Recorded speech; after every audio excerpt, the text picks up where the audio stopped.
जय जगन्नाथ दर्शक बंधु आज फेब्रुआरी मास 10 तारिख मंगलवार चलतु नजर पकेबा देश विदेश गुरुत्वपूर्ण खबर गुड़िक उपरे। ता पूर्वर कमेंट रे जय जगन्नाथ लिखि वीडियो को लाइक करी चैनल को सब्सक्राइब करने भूलिबे नहीं एवं आपण माने केउ जिल्लारू देखुचंती ता मध्य कमेंट माध्यम रे जणांतु। प्रथम खबर, धान बिकिले ओडिशा रे चाषी को क्विंटाल पिछा मिलुची 800 टंका।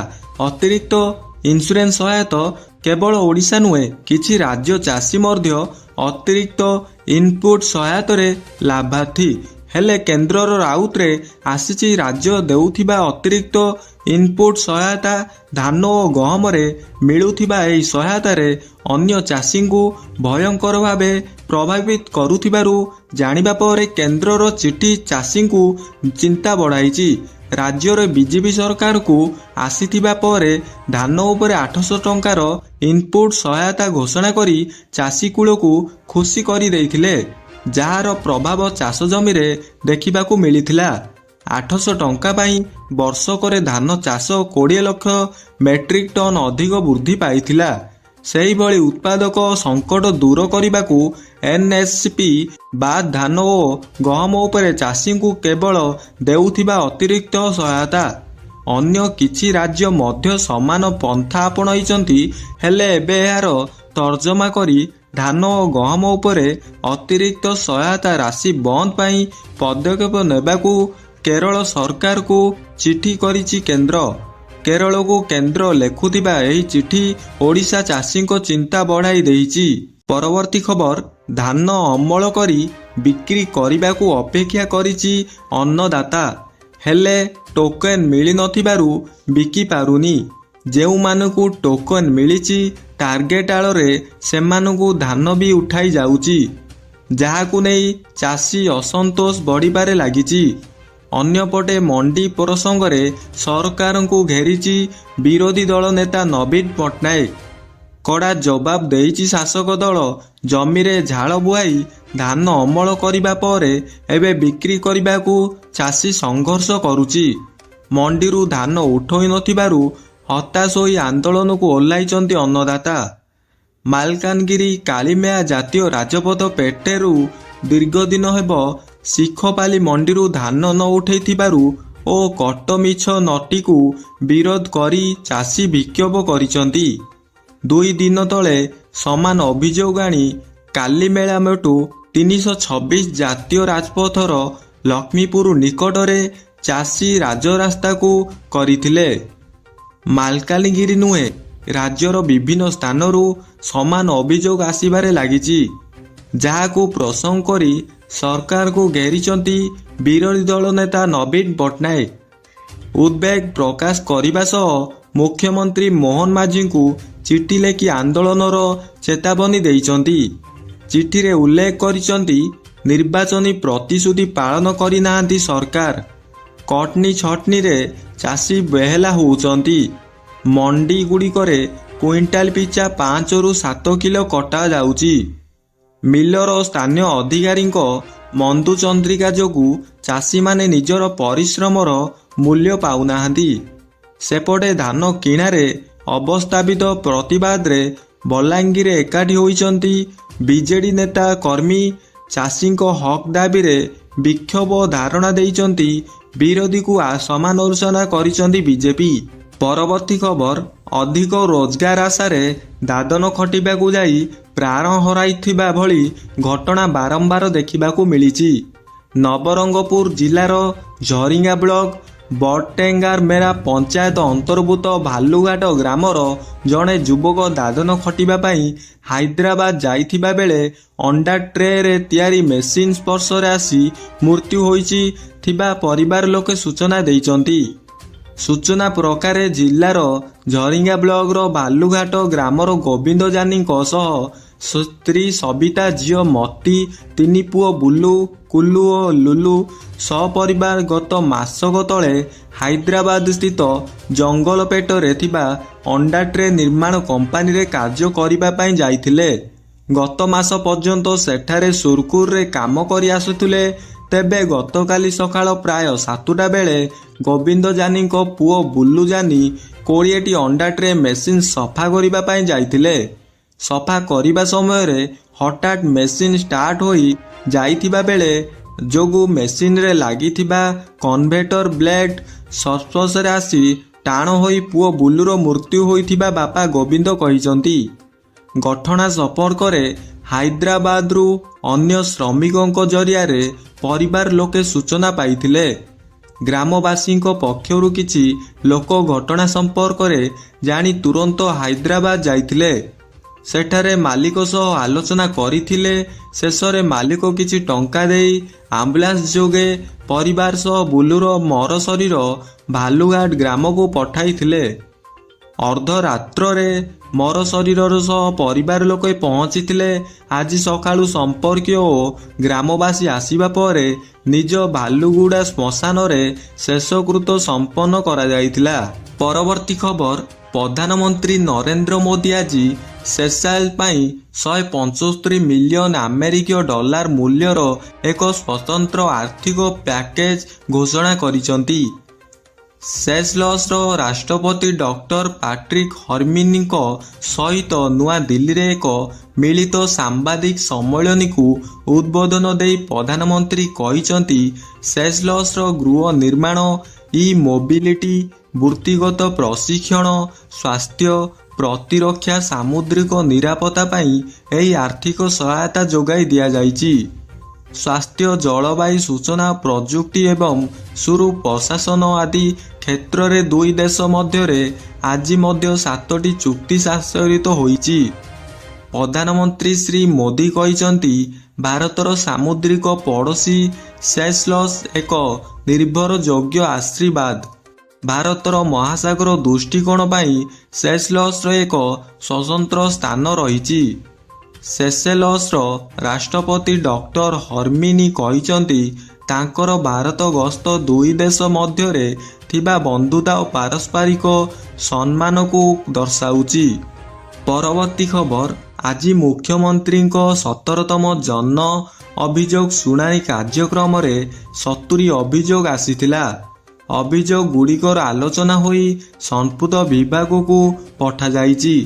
ଆଜି ଜନଶୁଣାଣି ବେଳେ 5 ବରିଷ୍ଠ ମନ୍ତ୍ରୀ ଓ ବରିଷ୍ଠ ଅଧିକାରୀମାନେ ଉପସ୍ଥିତ ରହି ଲୋକଙ୍କ ଅଭିଯୋଗ ଶୁଣାଣି କରିଥିଲେ। ମୁଖ୍ୟମନ୍ତ୍ରୀ ବ୍ୟକ୍ତିଗତ ଭାବେ 32 ଜଣ ଦିବ୍ୟାଙ୍ଗଙ୍କୁ ଭେଟିଥିଲେ। ଭଦ୍ରକର ବଜ୍ରକିଶୋର ବନ୍ଧାଙ୍କୁ 1 ଲକ୍ଷ ଟଙ୍କା ଏବଂ ଯାଜପୁରର କାର୍ତ୍ତିକ ସିଂଙ୍କୁ 1,50,00,000 ଟଙ୍କାର ଚିକିତ୍ସା ସହାୟତା ମଞ୍ଜୁର କରାଯାଇଛି। ପାଟଣାଗଡ଼ରୁ ଆସିଥିବା କିଡ୍ନି ଓ ସ୍ନାୟୁ ରୋଗୀ ତିଳୋତ୍ତମା ପାଣ୍ଡେଙ୍କ ଚିକିତ୍ସା ଓ ଯିବା ଆସିବା ଖର୍ଚ୍ଚ ଯୋଗାଇ ଦେବାକୁ ବିଭାଗକୁ ନିର୍ଦ୍ଦେଶ ଦିଆଯାଇଛି। ଏହା ପୂର୍ବରୁ 16 କୋଟି ଅଭିଯୋଗ ଶୁଣାଣିରେ 14,000 ଅଭିଯୋଗକୁ 13,156ଟିର ସମାଧାନ କରାଯାଇଛି, ଯାହା ପ୍ରାୟ 94% ହେବ। କିଛି ବିଚାରାଧୀନ ରହିଛି। ମୁଖ୍ୟମନ୍ତ୍ରୀ କହିଛନ୍ତି, ଜିଲ୍ଲା ସ୍ତରରେ ଅନେକ ଅଭିଯୋଗର ସମାଧାନ ହେଉଛି। ଯେଉଁ ଗୁଡ଼ିକ ଗୁରୁତର ରହିଛି ରାଜ୍ୟ ସ୍ତରକୁ ଆସୁଛି। ଯାହା ନିୟମ ପରିସର ଭିତରେ ଆସିବ ତାର ସମାଧାନ ହେବ ବୋଲି ମୁଖ୍ୟମନ୍ତ୍ରୀ କହିଛନ୍ତି। ପରବର୍ତ୍ତୀ ଖବର, ଉତ୍ତରପ୍ରଦେଶରେ ପୁଣି ଥରେ ପାଗ ପରିବର୍ତ୍ତନ ହୋଇଛି। ଫେବୃଆରୀ ମାସରେ ଗତ କିଛି ଦିନ ଧରି ଖରାଦିନ ଏବଂ ପ୍ରବଳ ପବନ ଯୋଗୁଁ ପାଗ ସଫା ରହିଛି। ତଥାପି ଏବେ ରାଜ୍ୟରେ କୁହୁଡ଼ି ଫେରି ଆସିଛି। ପାଣିପାଗ ବିଭାଗ ଆଜି ରାଜ୍ୟରେ ଘନରୁ ଅତି ଘନ କୁହୁଡ଼ି ହେବାର ସତର୍କ କରାଯାଇଛି। ସକାଳେ ଏବଂ ସନ୍ଧ୍ୟାରେ କୁହୁଡ଼ି ଥଣ୍ଡା ବୃଦ୍ଧି ପାଇପାରେ। ପାଣିପାଗ ବିଭାଗ ଅନୁଯାୟୀ ଆଜି ଫେବୃଆରୀ 2 ତାରିଖରେ ଉତ୍ତରପ୍ରଦେଶର 24 ଜିଲ୍ଲାରେ ଘନରୁ ଅତି ଘନ କୁହୁଡ଼ି ହେବାର ସମ୍ଭାବନା ରହିଛି। ବେରେଲି, ଫିଲିବାତ, ଲକ୍ଷ୍ମୀପୁର ଖେରି, ଶ୍ରାବତୀ, ବଳରାମପୁର, ସିଦ୍ଧାର୍ଥନଗର, ବଳରାମପୁର, କୁଶୀନଗର ଏବଂ ଗୋରଖପୁର ପାଇଁ ଘନ କୁହୁଡ଼ି ପାଇଁ ଏକ ଅରେଞ୍ଜ ଆଲର୍ଟ ଜାରି କରାଯାଇଛି। ଏହି ଜିଲ୍ଲାଗୁଡ଼ିକରେ ଦୃଶ୍ୟମାନତା 0 ମିଟରରୁ ହ୍ରାସ ପାଇପାରେ, ଯାହାଫଳରେ ସଡ଼କ ଯାତାୟାତରେ ସମସ୍ୟା ସୃଷ୍ଟି ହୋଇପାରେ। ପରବର୍ତ୍ତୀ ଖବର, କେନ୍ଦ୍ରୀୟ ଟ୍ରେଡ୍ ୟୁନିୟନ ଦ୍ୱାରା କୃଷକ ସଂଗଠନ ଗୁଡ଼ିକର ଦୃଢ଼ ସମର୍ଥନ ସହିତ ଦେଶବ୍ୟାପୀ ଧର୍ମଘଟ ଡାକରା ଦିଆଯାଇଛି। ଫେବୃଆରୀ 12 ତାରିଖ ଅର୍ଥାତ୍ ଗୁରୁବାର ଭାରତରେ ବ୍ୟାପକ ବାଧା ଉପୁଜିବାର ସମ୍ଭାବନା ରହିଛି। ଏହି ଧର୍ମଘଟ ବିଭିନ୍ନ ରାଜ୍ୟରେ ଦୈନନ୍ଦିନ ଜୀବନକୁ ପ୍ରଭାବିତ କରିବ ବୋଲି ଆଶା କରାଯାଉଛି, ଯାହା ବ୍ୟାଙ୍କିଂ ସେବା, ପରିବହନ ଏବଂ ସାଧାରଣ ବ୍ୟବସାୟିକ କାର୍ଯ୍ୟକଳାପକୁ ପ୍ରଭାବିତ କରିବ। ବିଶେଷ କରି ସରକାରୀ କ୍ଷେତ୍ର ପ୍ରତିଷ୍ଠାନରେ ଭାରତୀୟ ବାଣିଜ୍ୟ ସଂଘ କେନ୍ଦ୍ର, All India Trade Union Congress, Indian National Trade Union Congress, Hindu Mazdoor Sabha, All India କେନ୍ଦ୍ରୀୟ ବାଣିଜ୍ୟ ସଂଘ ଏବଂ ସମେତ ଦେଶବ୍ୟାପୀ ପ୍ରମୁଖ ବାଣିଜ୍ୟ ସଂଘଗୁଡ଼ିକ ଏହି ଧର୍ମଘଟକୁ ଡାକରା ଦେଇଛନ୍ତି। ଏହାକୁ ସଂଯୁକ୍ତ କିସାନ ମୋର୍ଚ୍ଚା ସମେତ କିଛି କୃଷକ ସଂଘ ମଧ୍ୟ ସମର୍ଥନ କରିଛନ୍ତି। ଏହି ଧର୍ମଘଟର ମୁଖ୍ୟ କାରଣ ହେଉଛି ଗତ ନଭେମ୍ବରରେ ସରକାର ଦ୍ୱାରା ପ୍ରଚଳିତ 4ଟି ନୂତନ ଶ୍ରମ ସଂହିତା। ଏହି ଶ୍ରମ ସଂହିତା 29ଟି ପ୍ରଚଳିତ ଶ୍ରମ ଆଇନକୁ ବଦଳାଇଥାଏ। ଏହା ବ୍ୟତୀତ ଶ୍ରମିକ ବର୍ଗର ଉପରେ ବଢ଼ୁଥିବା ଆକ୍ରମଣ ବିରୋଧରେ ମଧ୍ୟ ଏହି ଧର୍ମଘଟ କରାଯାଇଛି।